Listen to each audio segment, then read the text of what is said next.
नमस्कार, मी लतिका महाराष्ट्र रेसिपीमध्ये मी तुमचं स्वागत करत आहे।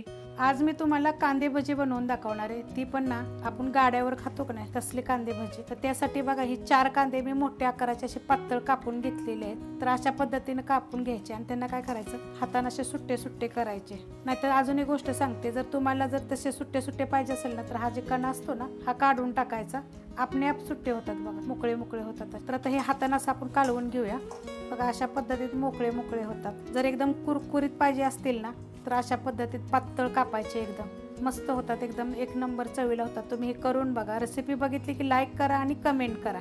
आता ह्याच्यामध्ये आपल्याला नुसतं मीठ टाकायचं आहे, चवीनुसार मीठ टाका आणि थोडासा ओवा टाकणार आहे बघा, तो पण आपण हातावर चोळूया आणि टाकूया। आता ही मीठ आणि ओवा टाकल्यानंतर ह्याला चांगलं आपण असं हाताने कालवून घ्यायचे। ह्याच्या अगोदर पण मी अशा पद्धतीचे कांदे भजी टाकलेत, खेकडा भजी मस्त लागतात चवीला, तुम्ही ते पण करून पहा। ह्या पूर्ण हप्त्यामध्ये मी सगळे भजीच्या रेसिपी टाकलेले आहेत। तुम्हाला अजून जर कोणत्या रेसिपी जर पाहिजे असतील तर तुम्ही मला कमेंट करून सांगा, मी त्या पण तुम्हाला दाखवते। आणि असं जरा चांगलं हाताने जर हे केलं ना, कालवलं का नाही तर त्या भज्यांना चव पण छान येते आणि ह्याला आपल्याला पाणी लावायची गरज नाहीये, बिलकुल पाणी पिठं असं बिन पाण्याचंच आपल्याला कालवायचे। ते पण मी तुम्हाला दाखवते कशा पद्धतीत करायचं। ते चांगलं आपण हाताने कुस्करून घेऊयाला बघा, हे हाताने मिक्स केलेलं आहे ना, हातानेच मिक्स करायचं, चमच्यानं वगैरे मिक्स नाही करायचं। कांद्याला ना मीठ टाकल्यानंतर बघा पाणी सुटतं बघा, किती वल्ला वल्ला कांदा झालेला आहे आणि त्याच्यामुळे काय होतं, भज्याला चव छान येते, एकदम चवदार अशी लागतात। तर आता हे बघा कालवून झालेलं आहे आणि वल्ल किती झाले बघा। आता ह्याच्यामध्ये आपल्याला बेसन पीठ टाकायचं। आता हे 4 मोठ्या आकाराचे कांदे होते, तर ह्याच्यामध्ये आपण जसं लागल तसं पीठ टाकायचे। तर हे मी 3 चमचे पीठ टाकलेले आणि हे मिक्स करून घेऊया आपण। तर मिक्स बघा असंच करायचे आपल्याला हाताने, पाण्याचा वापर जरा सुद्धा करायचा नाही याला। बेसन पीठ टाकल्यानंतर बघा मी असं कालवून घेतलेलं आहे, तर आपण अजून थोडंसं बेसन पीठ टाकूया। अशा पद्धतीत झालेलं आहे बघा। त्यासाठी पाणी बिलकुल वापरू नका आणि मीठ टाकून कांद्याला चांगलं असं कुस्करून घ्या। आता ह्यात आपण अजून थोडंसं टाकूया, हे बघा एकदम थोडंसं टाकलेलं आहे आणि ते पण असंच मिक्स करून घेऊया। ह्यात आपल्याला मिरची, हिरवी मिरची काहीच टाकायचं नाही, तुम्ही करून बघा, एक नंबर लागतील। आणि पाऊस पडतो, एकदम गरम गरम भजी, हिरव्या मिरच्या मस्त लागतील एकदम बघा। मिक्स करून झालेलं आहे, अशा पद्धतीत मिक्स करायचं बघा बघा, मस्त झालेलं आहे। आणि हे आता एका साईडला आपण असं लावून घ्यायचं सगळीकडून, खाली थोडंफार बेसन पीठ जर असेल किंवा हाताचं असं बेसन पीठ असेल, हे सगळं पुसून एका साईड लावायचं। ह्यात आपल्याला हळद वगैरे काहीच टाकायचं नाही। तशी जर तुम्हाला रेसिपी पाहिजे असेल तरी तुम्ही मला कमेंट करून सांगा, मी तशी पण तुम्हाला रेसिपी दाखवेन। आता हे अशा पद्धतीत बघा मी घेतलेलं आहे आणि आपलं तेल गरम करायला ठेवले आणि गॅस माझा मीडियम आहे। तेल चांगलं कडक गरम झालेलं आहे, ह्याला कसं कडक गरम पाहिजे तेल, तर आता आपण बनवायला घेऊया। असं बघा एक साईडला सगळं लावून घेतलेलं आहे। तर आपल्याला काय करायचं, आपण अशी 4 बोटं असते तर आपण असं करतो बघा, भजी टाकताना असं करतो, असं करायचं नाही आपल्याला। हे असं जर थापलं का नाही तर नुसते असे उचलायच्यात बघा, आणि जे साईडला आलेत ना ते थोडेसे साईडचे मध्ये घालायचे एका हाताने, तर असे सोडायचे बघा। हे बघा असे उचलायचे आणि असे सोडायचे आणि लगेच हलवायची नाही। एक साईड आपली चांगली भाजली की दुसरी साईड मग हलवायची।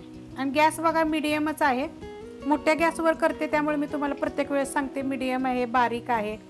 आणि पीठ काय आहे तुमच्या, आता तुम्ही कांद्याप्रमाणे टाका, किती कांदे आहेत तुमचे त्याच्याप्रमाणे, जास्त लागतील कमी, कधी भजी कमी कराल त्याच्याप्रमाणे पीठ अशा पद्धतीत करायचं, जास्त पीठ नाही टाकायचं। तर आपण एवढेच करून घेऊया।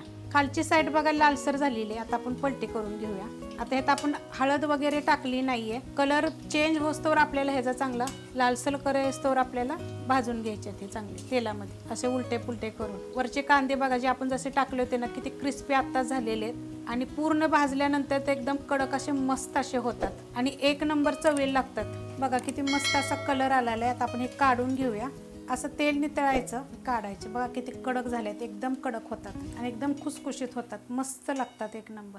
आता मी अशा पद्धतीने करून घेते।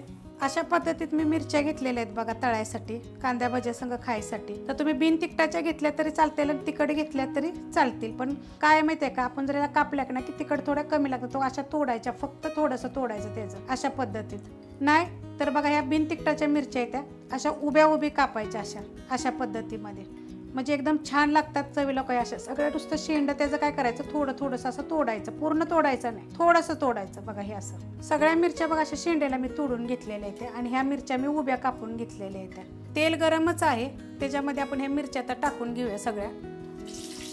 गाडीवर काय करतात अशाच पद्धतीत चाळणीमध्ये ठेवतात झाऱ्यामध्ये आणि तळतात। आता आपण हे तळून घेऊया एकदम अशा पद्धतीत बघा, तळून घ्यायच्या, उडत नाहीत वगैरे काय नाहीत बघा, शेंडे असे त्याचे तोडले का नाही उडत नाहीत, नाहीतर कापून जरी तुम्ही घेतले तरी चालतं.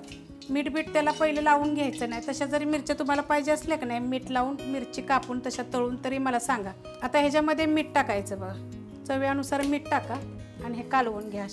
अशा गाडीवर भजी मिरच्या असतात बघा, अशा पद्धतीच्या छान लागतात एकदम चवीला आणि तिखट लागत नाही. ते भजी बघा सगळी बनवून झालेली आहेत आणि ह्या मिरच्या 2 प्रकारच्या तिखटवाल्या आहेत आणि ह्या 2 मोठ्या बिनतिखटाच्या. अशा पद्धतीने मिरच्या तळायच्या. कांद्या भजीची जर रेसिपी जर तुम्हाला आवडली असेल तर लाईक करा, सबस्क्राईब करा, कमेंट करा आणि शेअर बी करा.